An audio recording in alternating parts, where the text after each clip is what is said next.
So, as I get ready for the day, my alarm alerts me to say, "Hey, you need to leave now if you want to make it to your shift without a delay." Okay. But before I leave, I tell my sister's dog I love him and that he must protect the house from any threat and thief. Then, as I go out from my job shift, I get into my car rather swift and drive towards the highway like I'm in Tokyo Drift. Although I'm not even late.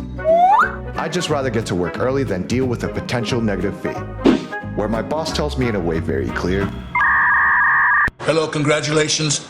You're fired. Get out of here.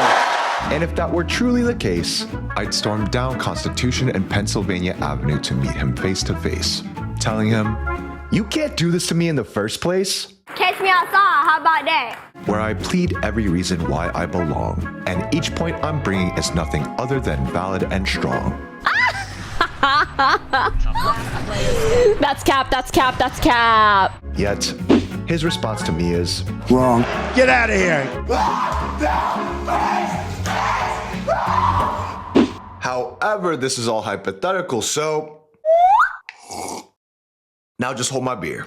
Homie, say what?" Cause this tardiness won't happen since I'm gonna get to work before my shift starting time. And in my mind, I know I'll be fine as I walk up to the bar I work at with moments to spare. Well, like 20 minutes to be exact, just so you're aware. And during this period, I do some quick workouts to clear my anxiety's negative thinking air. Because although many of my coworkers don't know it, I'm an introvert at heart. And during my shifts, I may never show it by acting very extroverted and at times very stoic. But each shift pushes me further out of my comfort zone, allowing me to grow quick. Which is why I love bartending, for it allows my authenticity to glow so lit.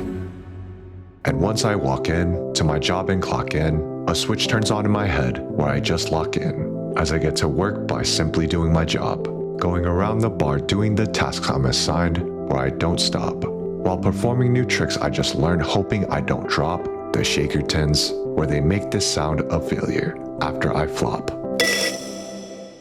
Yet,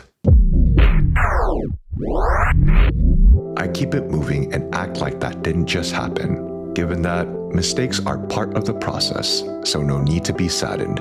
And I merely take my focus back to creating experiences and drinks for all, as I bring great service to whomever with a smile in spite of my current life's fall, where I do my best each day to not project the hardships I've been through that have caused me to bawl.